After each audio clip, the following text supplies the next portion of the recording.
And we are live. Good morning, good afternoon, and good evening, depending on the respective time zones. My name is Sarah Rahaman Shaikh, and I am an English honor student of Rani Villa Girls College under Calcutta University. I welcome you to the stories of tribal identity and culture that will explore the role of tribal art and tribal representation in art in shaping cultural identity and ideology, curated under TMYS Review June 2024 in collaboration with the Center for Asia Pacific Initiatives, University of Victoria. We are also calling for the submission of essays, poems, and short stories under the project. To know more about the submission guidelines and the project architecture, please visit www.tellmeyourstory.biz. This evening, I consider myself very privileged to be in the company of our esteemed panelists, Dr. Rajeev Kamineni, Professor Swarnavel and Professor Matta, who will shortly join us and share their views and insights with us. The topic for today's discussion is Depiction of Tribal Women in Mainstream Documentaries, Narratives, and Regional Cinema under the subtheme Tribal Representation in Art. Before we begin, I'd like to introduce our speakers. Our first speaker for the session is Dr. Rajeev Kamineni. Dr. Rajeev Kamineni started his career in a bookstore 3 decades ago and then moved on to area sales manager, director, executive director, chief officer, and head of program positions. He has working stints in Australia, Dubai, Japan, India, Singapore, and South Africa.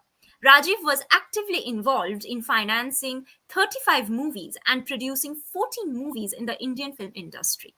With a lifelong passion for cinema, Rajiv has authored a book on Indian cinema published by Routledge, United Kingdom. He was also actively involved as an organizer and executive committee member of the Chennai International Film Festival. Currently, he is academic director and teaching management for University of Adelaide student. We are delighted to have you on the panel, sir. Thank you for joining us today. Thank you, Sarah. Our second speaker for the session is Professor Matta, who will again shortly join us. Matta is an associate professor of South Asian Studies at the University of Rome, Sapienza, where she is the president of the newly established BA degree in Global Humanities. She works on Tibetan and South Asian literatures and cinemas, focusing on indigenous and marginalized communities, ethnic and religious minorities, politics of representation, and diasporic narratives. She is currently working on a book on the invisible bodies of the forcefully disappeared in Bangladesh through the words of Kalpana Chakma's diary. She is a member of the Network for the Promotion of Asian Cinema and Archive of Migrant Memories. The third speaker for the session is Swarnavel. Swarnavel is a professor in the English and Journalism department at Michigan State University, where he teaches courses on film studies and film and digital media production. His books include Madras Studios, Narrative Genre and Ideology, and Tamil Cinema Reviews. And his documentaries include Migration of Islam, Hmong Memory at the Crossroads, and Nagapattinam Waves from the Deep, and fiction Katamaran. We are delighted to have you on the panel, sir. Thank you for joining us today. Thank you. We will now open the forum for discussion. I would request Dr. Rajeev Kamineni to share his insights. Sir, over to you now. Thank you, Sarah, and thank you, Swarnavel and Professor Mara, for being on this panel. It's really indeed always good to be part of TMYS panels because they're curated very well, and Coral does a fantastic job of getting talent from across the world. So I'll get into the topic of tribal art and tribal representation. That's the broader one. But specifically, we are looking at depiction of tribal women in cinema, narratives, and documentaries. So I thought I'll just give a brief introduction. I've worked with a couple of directors who were very active in making movies on the tribal topics. I think Professor Swarnavel will go into detail about J Beam. I worked with Surya and with Rajsekhar and the production company before, so I know them, the subject and the actors quite well. But what my thinking on this topic is, we've been involved in two productions. One is called Paradesi, which is a movie depicting the tribals working in the tea industry. We initially started off as a producers, then ended up financing that movie. The other movie which we were completely financing was a movie called Arawan. Arawan talks about tribals whose main occupation is stealing from other homes.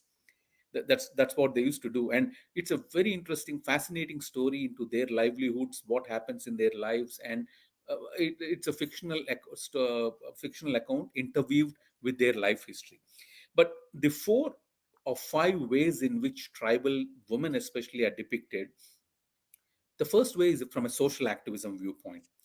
Like, there is a social point, and we try, in the visual media, we try to showcase that social activist viewpoint about how the tribals are probably not getting the right recognition, or how they are suffering, or any aspect of it which is socially relevant.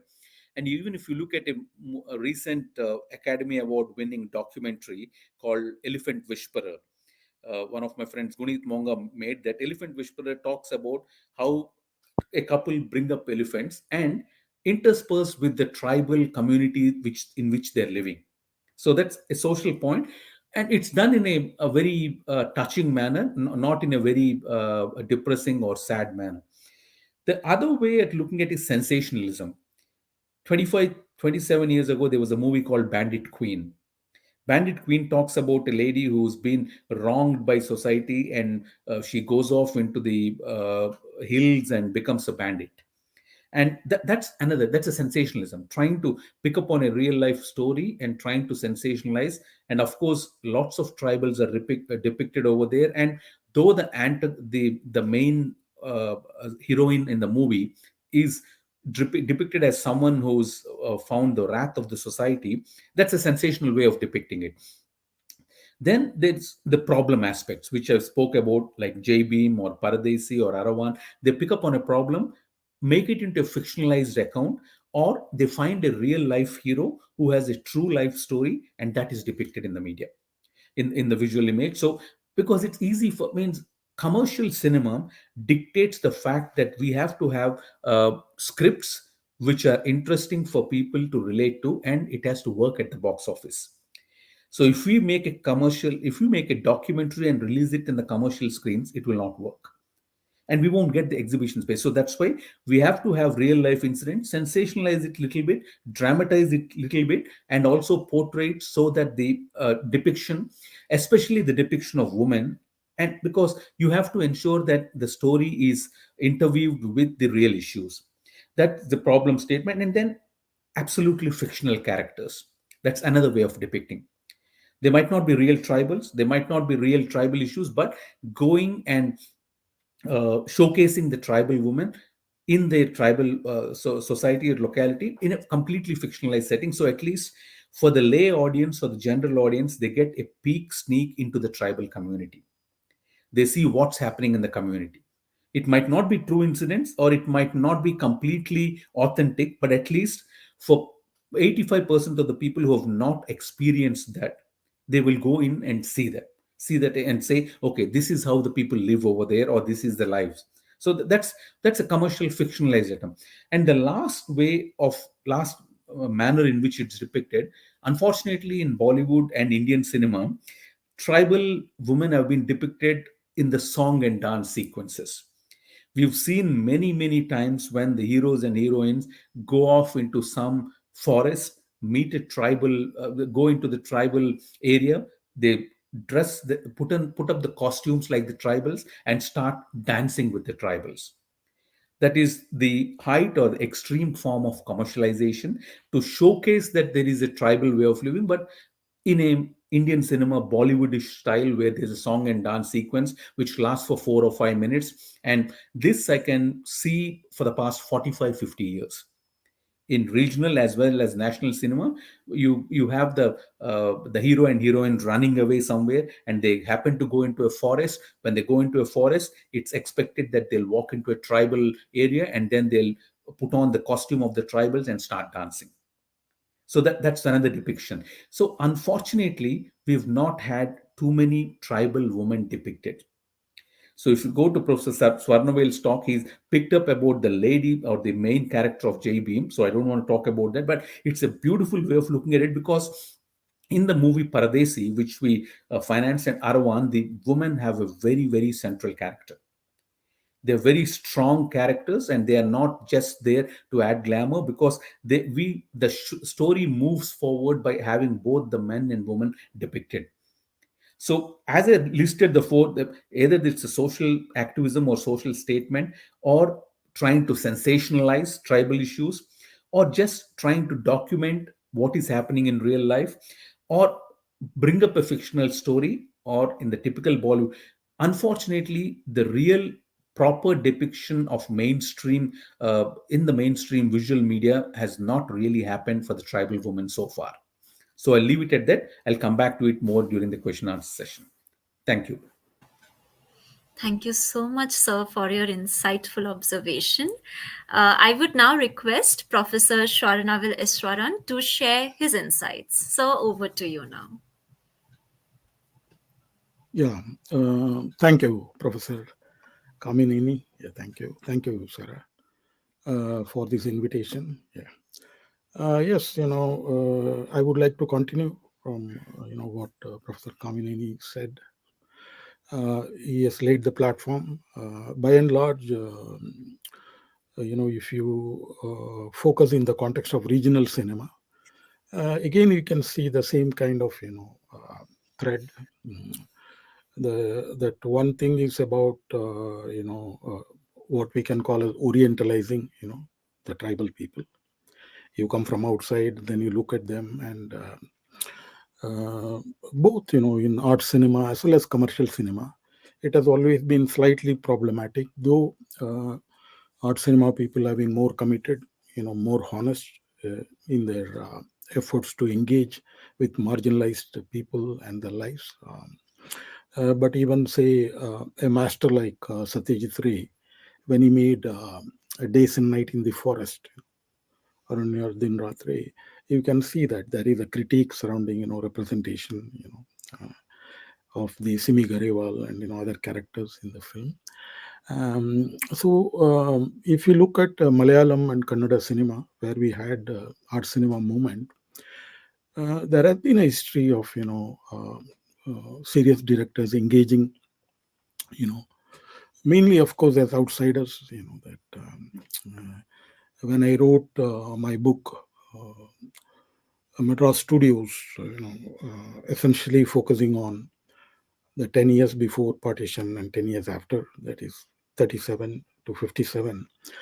You can see that, I am not able to address caste, because you cannot find, any Dalit technician or producer at that point of time. Though I'm sure, some of them might have worked, but they might have changed the name, or, used just their mononym. And, even for oral history, I could not, even if I interviewed a lot of, people who were old by the time, when I was doing this research, because they had worked uh, around, like 70 years back, so by that time itself, they would have been minimum in their teens and, early 20s.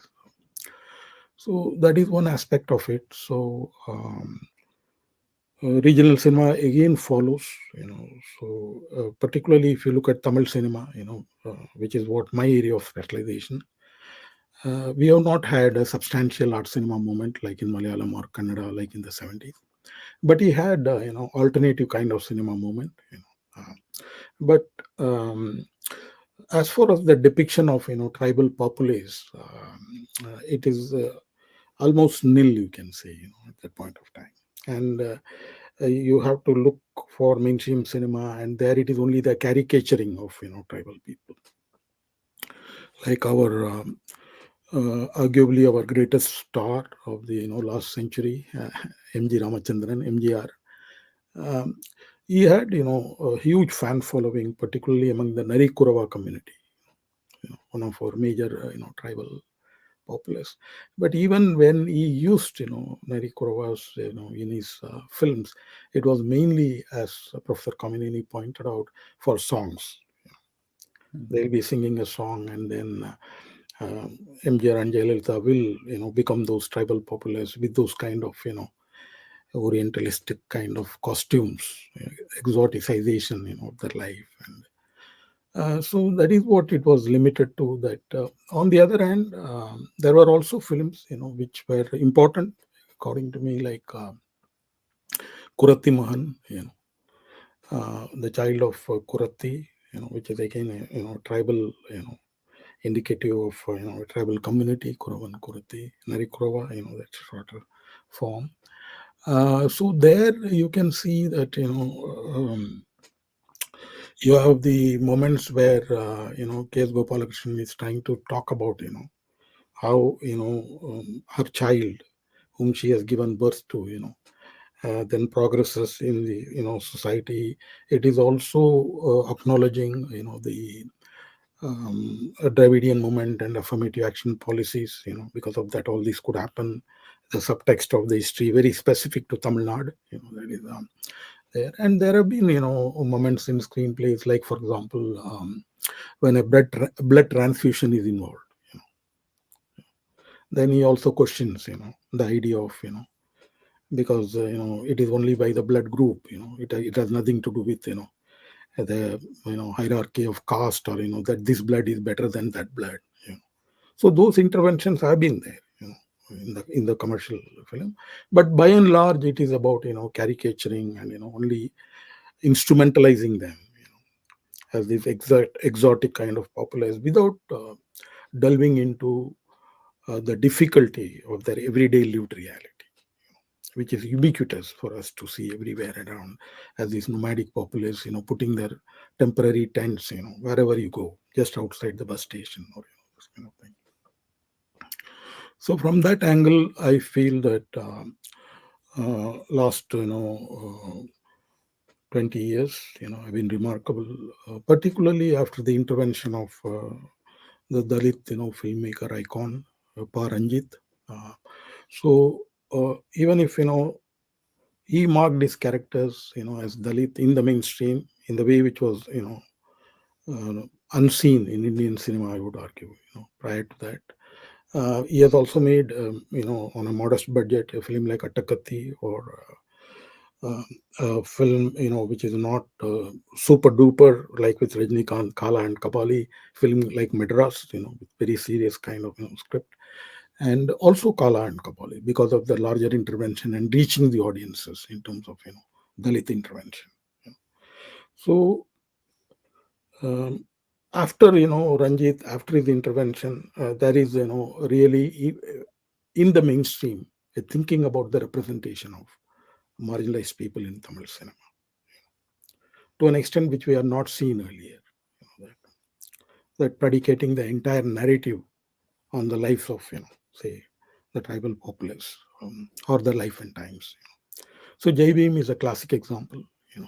So Jai Bhim engages with the main protagonist, one could argue, is Sengeni, and her husband, of course, Rajakanu, but because that he is brutally tortured and murdered by the police, and then they try everything in their means to erase it, just because that he can catch the rats.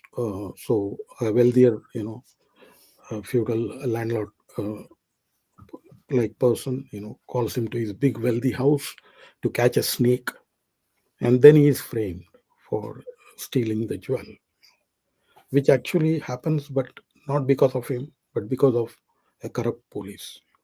And he is targeted, and it has got a narrative, but more importantly, it is about the seeking of rights, of his wife Singeni, to bring the culprits to justice. And this happens because of our great iconic, Judge Chandru, who was at that time an advocate.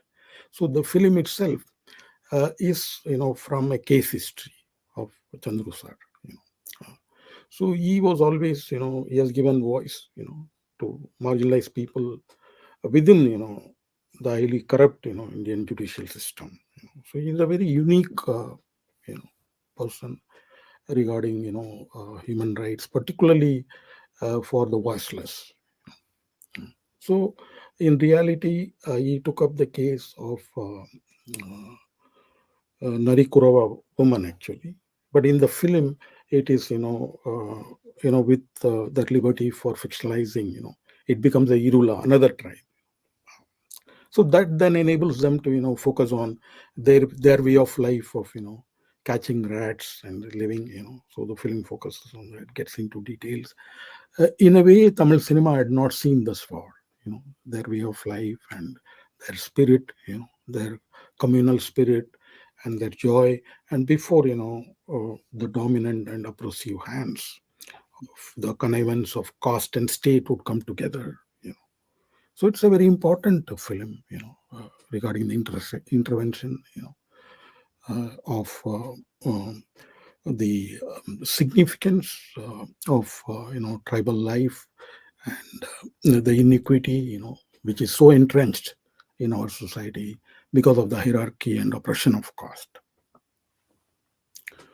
So I'm looking forward, in the future, to many young filmmakers, to make more such films, and I'm very hopeful because Jai Bhim was not only critically acclaimed, but it was also one could say that reached really wide audience, particularly through the OTT, a global audience, I would say. So I would end my talk here, and I will take up question and in the question and answer session. Thank you so much, sir, for your insightful observation. It is amazing to hear both of you. Unfortunately, Maramatta is still facing some issue, technical issue. So if she joins, then it would be great. But for now, I would like to proceed with the Q&A session. So the first question is for Dr. Rajeev Kamineni. So, what impact do the global audience and film festivals have on the representation of tribal women in mainstream documentaries and narratives? How do these contribute to shaping public perceptions? That's a good question, Sarah. When I saw it, when you sent it to me, I thought it's a very interesting question because uh, the sensationalism part of it, or the Western film festivals and Western media expect certain sort of poverty and slums to be depicted when India is shown as a topic.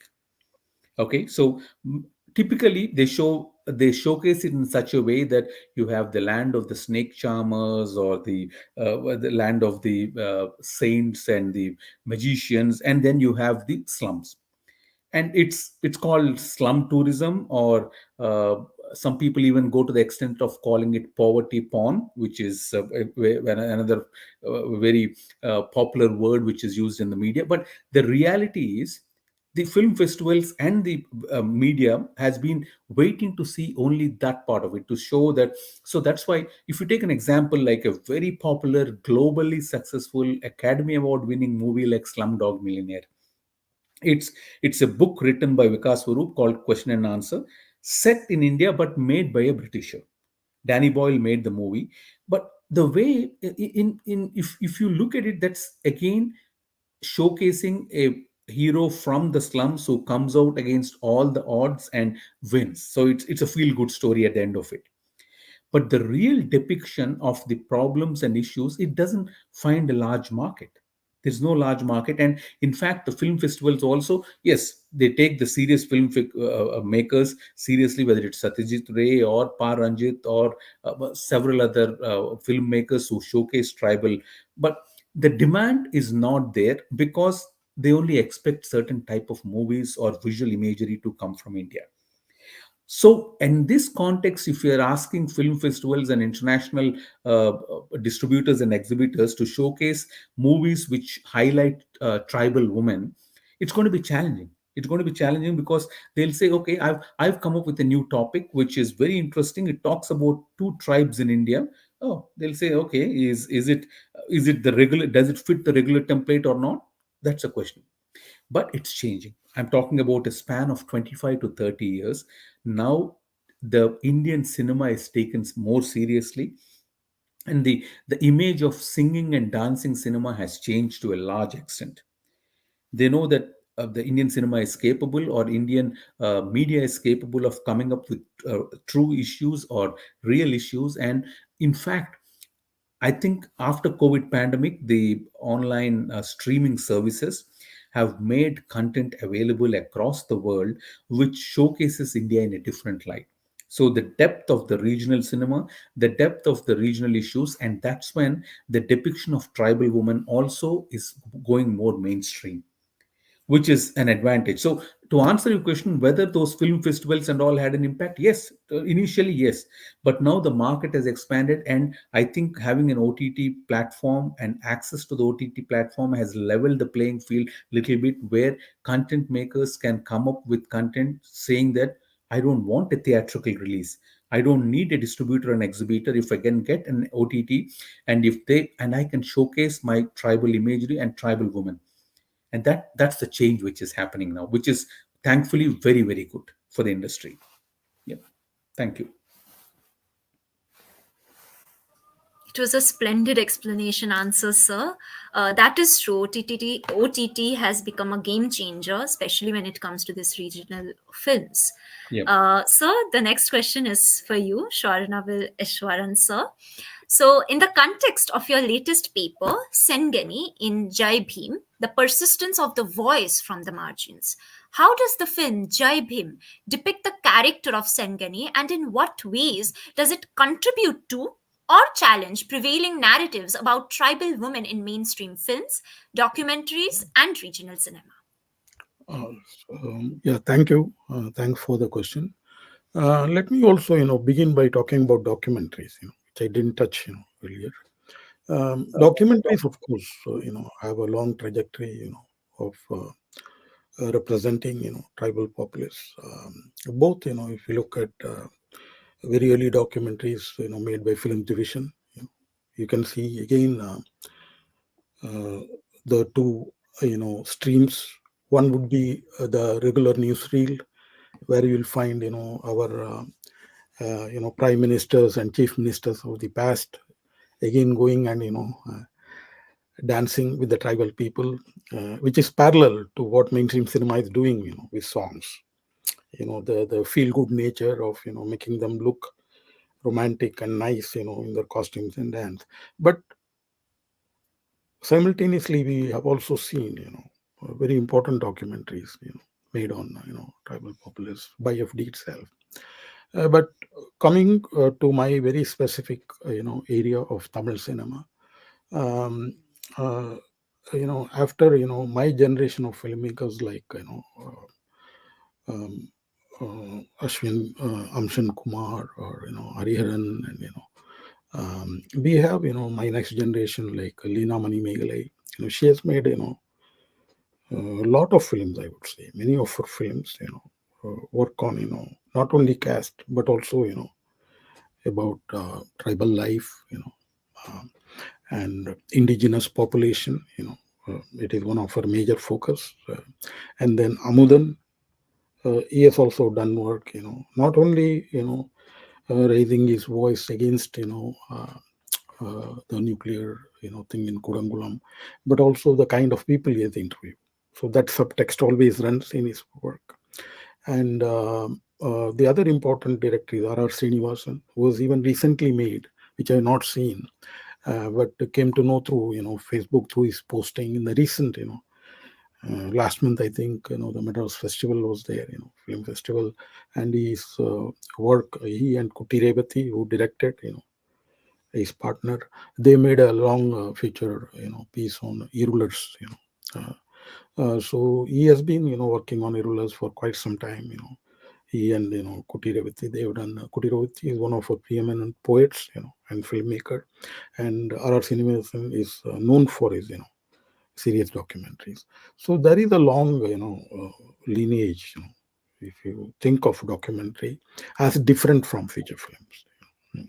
And to briefly talk about Mara has posted she cannot access the platform. Sorry about it. So Yes, to yes. talk about Singeni, see, her characterization is extremely interesting because Lijumol, who played the role, She has done a wonderful, work.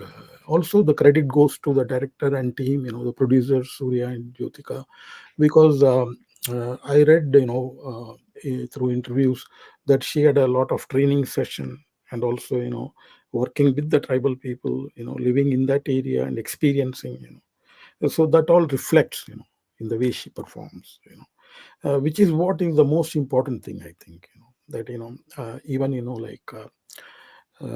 when I was, in the FTI, it was not unusual to see, actresses like Smita Patel, coming and talking about, how she is feeling unwell because she has been starving to act in K versus, Naxalites.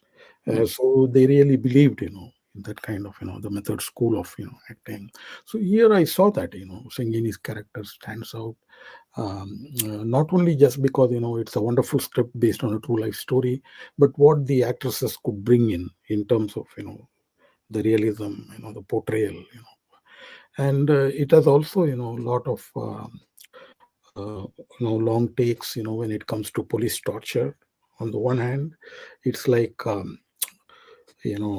double-edged, knife, the goriness, the violence. But on the other hand, in this film, it is very important because, that then only, I mean, we come to understand the gravitas, particularly the torture, Singini's, family goes through.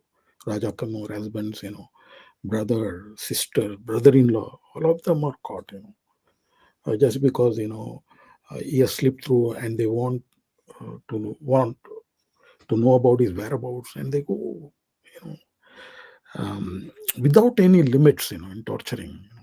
So um, all this enables, our identification with Singini. You know. And then, she's now also pregnant, with a second child.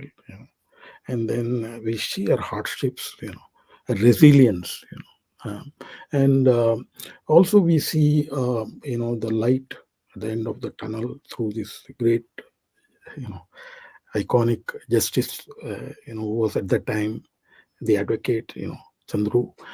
So it's, all this also, I mean, despite, the gloominess, surrounding, the overwhelming and highly entrenched, the venomous caste structure, in this film, there is a thin layer of hope. I mean, people like, Chandru are an exception. They are also as much marginalizing the system as Singheni is. But still, there is hope within the, entirely corrupt justice system for such people to collaborate and come together. You know. So that is why Singheni is remarkable, because in the heart of her arts, she could sense this hope. That is why she carries on this fight. So to that extent, that, all this realism, makes sense to us, because, somewhere embedded within that is a hope for justice, hope for social justice, and Singeni signifies that, along with, Justice Chandru. Yeah. Thank you so much, sir. It was immensely inspirational as well as heartwarming answer. I would like to go to the second set of question. Unfortunately, Professor Maramatta won't make it due to the connectivity issue. I think it's just one of the issues that we face in virtual discussions, but no problem. It would be good if we proceed and move on. So the second set of question is, first question is for Dr. Rajeev Kamineni. How do the intersectional identities of tribal women, such as ethnicity, gender, and socioeconomic status, impact the complexity of their portrayal in different forms of cinema? Good question, Sarah, again. But see, by even asking this question is a big Yeah. leap for the industry. The reason why I'm saying that is the depiction of tribal women has been so less in the movies and in the documentaries and visual media. It's difficult to go to the next step of socioeconomic status, gender, ethnicity, because even getting one, okay, my first gripe is most of the tribal women are depicted by mainstream actresses who are acting in the role of a tribal woman. There itself, there is a bit of a conflict because they need to act out the role rather than having in lived in experience. There are movies where we see a tribal woman being exploited by the system. She takes up the fight and becomes a rebel and gets justice. That is again showing a sort of a masculine way of how a tribal woman reacts to a situation rather than showing the true depiction of the reality what happens.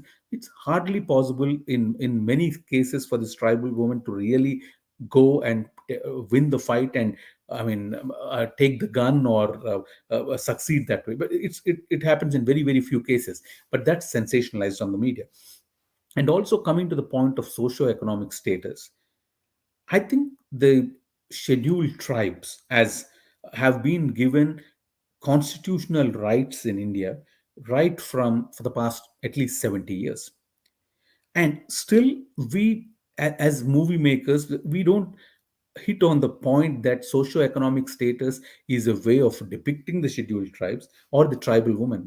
That is not even because all the tribes are classified as one tribal woman or one sort of big generalistic without even understanding if there are any subdivisions sub within them. Is there any classification or how do they within the tribes is we don't even go to that level because it's not interesting. And as Professor Swarnavel was talking about Justice Chandru took up their cause, and it's one among a very very few set of examples. So to depict them, someone has to come up with a story, and I really admire the writers who are now making it the mainstream story. In fact, the entire story is set up in a tribal community, and in fact, every the tribal woman is showcased as woman of strength, woman of literacy. Might not be degrees and graduate diplomas and all, but literate in the sense literate of the way of the world. And that depiction is coming, especially in regional cinema and also in the Hindi mainstream Hindi movies. You see that there are people who are being showcased in such a way that we see a different side to it. It's not just one side of okay the poor woman exploitation and just showcase their weaknesses and what they could have been, what they could not be. No, they're showing them as mainstream characters, whether they are being shown as regular teachers, doctors, role models, or at the same time showing how within their community they're trying to help the others and be more rational and reasonable and like any other woman. The carrying the tag of a tribal woman doesn't change for them the situation in which every woman is facing, whether it based on their socioeconomic status. They have to pay the bills, they have to feed the family. All those are issues which are relevant even for that. And cinema has woken up to that point, and they're trying to showcase that okay, there is far more layers and complexity and available points which can be converted into good scripts which can be showcased on screen. So that's the change which has happened, and it is a matter of time where it's we don't even discuss that okay this is a tribal woman. It's just a story. It's just a story which is set in the context of a tribal woman. So that will be a point where we don't need to pick up and say oh this is the director who always showcases tribal issues, oh this is the actress who's acting like a tribal. No, that situation will change in the next, I can predict in the next few years, where we will see the stories coming out of the tribal communities, where we see them, accept them as regular stories rather than having a tag of tribal on them. That's my take on it. Thank you. Great answers. It's immensely perceptive. This is so true. The next question is for Professor Swarnavel. Sir, are there elements of Sengani's character that resonate with real life experience of tribal women? And how does the film capture the authenticity of these narratives? Yeah, of course, that Singheni's case is certainly an exception. But if you look at, the record of, Chandru sir's, fighting for people, on the margins, there have been many that way. But see, on the one hand, that it is not proportional to the kind of exploitation, cost oppression the First Nations people, as Canada would call it. If we accept that these people precede us, they were living on mountains and lands much prior to us, so we must have that respect. So these indigenous community people are today, marginalized, or they are displaced, from the places where they've been living, like in mountains, India, even in Tamil Nadu, many documentaries have been made, by important filmmakers on this issue. So when compared to their plight, the number of films or representation much less. But on the other hand, that there have been important interventions, as I said. If you look at documentary filmmakers, and today in the mainstream with JV, the things are unfolding. So if you look at, there is also an history behind it. For instance, I mean, one of the states which comes to my mind is Maharashtra. But if you look at, Marathi films of the 70s, they always had, they were looking for, giving voice to the voiceless. Directors like Jabbar Patel. So that again,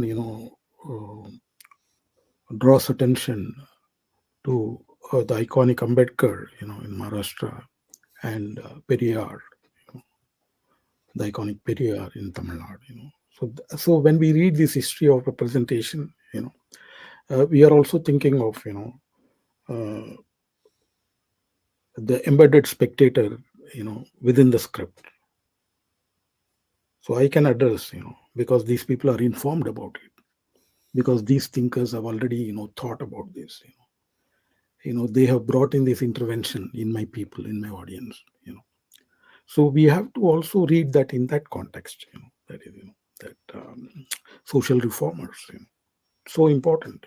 That they laid the field, for us filmmakers to then expand on it. That is, that's why, a mainstream film like, Jai Bhim becomes possible, in Tamil, or all of Paranji's great intervention. You know, because that his films are unthinkable, without the poster, you know, or the great call of Ambedkar, um, to educate, you know, agitate and organize. So, those themes are expanded, through his narratives, as mainstream films, to inform, a larger audience, a wider audience. So that again, I think, is important. So in that context, that uh, if is Singeni's struggles reflective of the struggles of tribal women? Yes, but are there enough representation, of Singenis of Tamil Nadu on the celluloid? No. But the hope is that, with digital cinema and its, democratization, uh, I'm very hopeful in future we'll see, more and more, of such representation. Thank you so much, sir. This is true. I think we are about to begin the third set of question. The question is for Dr. Rajeev Kamineni. Sir, in what ways can the film industry contribute to a more inclusive and accurate representation of tribal women, fostering cultural appreciation and understanding? Good question, Sarah. The first thing is, let's take off the exploitative lens from which we portray them. Means we look at the tribal woman, and there's some, when I was a kid, probably it was different, but now sometimes I cringe when the hero and heroine start dancing with the tribal woman, because it's become cringy because it's so stereotypical. I mean, it's not that every tribe in the village is waiting for the hero and heroine to come to their hut, put on their costume, and do a song and dance. It's not that. That's such a stereotypical way of looking at it, and that lens has to change, and thankfully it has changed. Of course, people commercially they might say audience expect that songs and all. No, but no, it's changed. The reality is it's changed. If you take off that lens and say, okay, there is a story over there. There is a There is a society which can be depicted over there, and there is fascinating canvas in which it can be depicted. So when I went for the shooting of a movie Paradesi, which director Bala is a great director in, and if you ask Anurag Kashyap and all, they'll say Bala is their inspiration. They have a photo of Bala in their office when they film the movies, because Bala is someone who's created this uh, realistic narrative with, of course, box office success. Which so you would have seen the Sarah, you've seen the Salman Khan movie where he's Salman Khan, and who's the heroine, Bhumika, I think.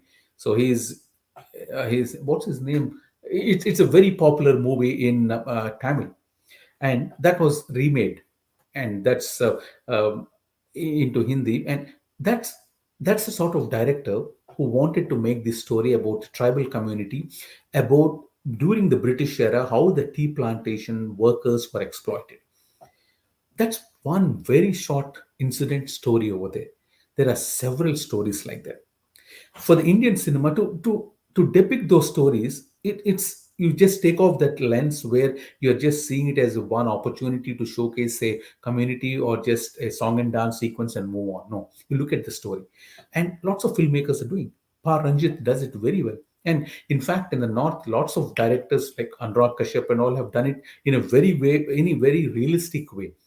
And if you look at some of the movies which are very popular, all the adaptations of Shakespeare, which were done in Hindi. The movies with Saif Ali Khan and Ajay Devgan and all, they've done in a very realistic way, showing the tribal people living in the society, and they have real problems, real issues. And for cinema to be made to take it more seriously or to understand the situation, the first step has already been taken. They've stopped having these cringe song and dance sequences. We've moved on from there. We've gone to the next stage where the characters are being viewed as real characters in the society. If you go out into the real society, you see that there are different strata of people.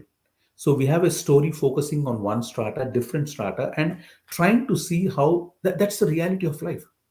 So that's what Indian cinema has to do, and that's what cinema is doing actually, in a way. So trying to move on from that stage where we are stereotyping and looking at from cliches rather than realistic portrayal, and now it's becoming more realistic portrayal because the audience expects it. The audience tastes have changed. They themselves say, "Oh, this is so 80s, so 70s." That's the comment we hear, saying that this is because it's not the reality. We portray it in such a way, and for that, new set of directors have already come in, and as Professor Swarnavel mentioned, in the film and television institutes across the country, a new set of directors are being trained to look at these topics with sensitivity and make them as real topics and make it as commercial cinema. That's fine. There's nothing wrong. It doesn't need to be serious art documentary. It can be commercial cinema, but the problem and the story and the context can be set in a tribal community, and especially tribal women, because probably tribal men depiction might be different, whereas compared to tribal women who offer a rich tapestry. And because if you look at a movie Paradesi, most of the people who pick up the tea leaves are all women. So the story relates around them. Story goes around them, and even in movie like Arawan, which talks about tribes who make their living by stealing from other houses, the women play a central role. The men go out steal, and the women also go out to steal with them, and then they come back and they're as a community share. So that's a story. That's you're focusing. You're not sensationalizing the issue. You're not exploiting the issue, but you're just showcasing the reality of the issue. That's where Indian cinema is progressing, and I think we've already made the steps to that. And if you watch a brilliant movie called Sarpata Parampare, which is on Amazon Prime, it's about boxing. It's about the boxing groups and how different boxing groups have different cultural, socio-economic dimensions in them. And women have very strong characterization over there in that movie. And that's again a Paranjit movie. So it is possible. It's possible, and that's the way the Indian cinema has moved. I think the depiction of tribal women is going to become much more mainstream and much more regular, commercial, regular story rather than just from a sensational or exploitative framework. Thank you. Exactly, sir. In fact, commercialization and also presenting it on OTT platform is great for even youths like us, like we Yep. youngsters, because we Yep. can also like go and watch, and we will also get intrigued to watch. Yep. So That's right. yeah, Yes. Thank you. thank you. So the next question is for Professor Swarnavel Eshwaran. That is the last but not the least question. How do you see the role of cinematography in evolving in addressing social issues and promoting diverse narratives within the film industry based on your experience with Jai Bhim? Yes. So I've actually written a lot, being a documentarian, on how you know in documentaries, a lot of experimentation takes place, and then it comes to mainstream cinema. For instance, it's my argument. For instance, if you look at the great Raoul Cotard, who shot for Jean-Luc Godard, Breathless and these great films, or Truffaut's Jules, part of the great French New Wave. Raoul Cotard himself, had this, experience of shooting, uh, documentaries before that, with long takes, holding the camera in hand, the handle kind of camera. So all those aesthetics he brings to fiction when he works with, Godard, if you look at particularly Breathless. You can see that, the idea of long takes, or today, famously you can see, that people keep on holding the little bit of the, the movement in the camera, adding to that immediacy, which has become part of fiction filmmaking. There are two ways people do it. For example, uh, you know, icons of mainstream industry. For example, Spielberg, when he makes a film like Rand's Daughter, he shoots, with Panavision and all that, naturally, I mean, a very big budget film. Then, in post production, he creates, what we are used to, the documentary feel of the moving and shaking camera because of the handle. You know. Then they also control it, the amount of shake, and how that fits with editing, when they go to the next shot, because they control that. So these aesthetics, documentaries have trained us, because we have watched newsreel photos, archival footage of war films, when the camera is 6 mm and the cameraman is running and there are bombs. And then when we are watching something, in the backdrop of Second World War, we want those aesthetics. You know. So similarly, like with digital cinema, it makes now what was difficult, for our for long time back when I graduated, was only a dream, to write cinema like a pen. Today has become possible. You can use your cell phone, if you have your iPhone. I mean, even Soderbergh made a film, with iPhone 7, and it was, I think it was in Sundance. So increasingly, we see young filmmakers making just with iPhones. And 2 or 3 years back, I remember 4 of the films at Sundance were shot on iPhones. So today it has become possible. You know. So when you make a reasonably big budget film, because producer Surya is involved, but yet this kind of a technique and aesthetic, you know, also meets at a certain point. For example, in a film like Jai Bhim, on the one hand, there is the Chandru sir character played by Surya, who is going to Kerala with Singini and a daughter, for certain kind of investigation on his own accord as a lawyer, because police is failing. But those train shot, you can see that because of the lack of time of the star, it is digitally done. You can see through the plasticity. But on the other hand, there are many shots. Once he's in Kerala, when he's going with his child, suddenly he notices, and buys the slippers. It's a very tender moment. Those are highly documentary, like highly improvised. With the long takes. So those kind of aesthetics add to the sense of realism. You Not to talk about just the long shot in the police station, which I already spoke about. Which is of course a part of the police torture genre itself. To create the sense of the real by holding it long. And also the shaky camera. So those kind of aesthetics, of course, digital makes it possible, but it has a long history, of cinema itself. That how certain way cinema has taught us to look at films. We only constantly talk about the long, mid, and close shot, the American style of short, reverse shot.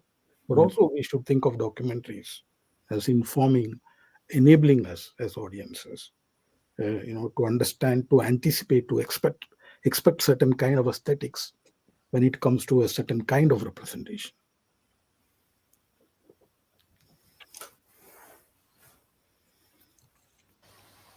Very fascinating, sir. Thank you so much for your answer. So, this brings us to the end of today's session. It was brilliant. It was an honor to be hearing both of you. I thank all the panelists once again for sharing their invaluable perspective on the topic. This is to remind that we are calling for submission on tribal art and tribal representation in art, the details of which can be viewed on www.tellmeyourstory.biz. We will come back to you soon with our next panel discussion on the project. Till then, have a good day and good night, everyone. Thank you, Sarah. Thank you. Thank you, Thank you, Manuel. sir. Thank you.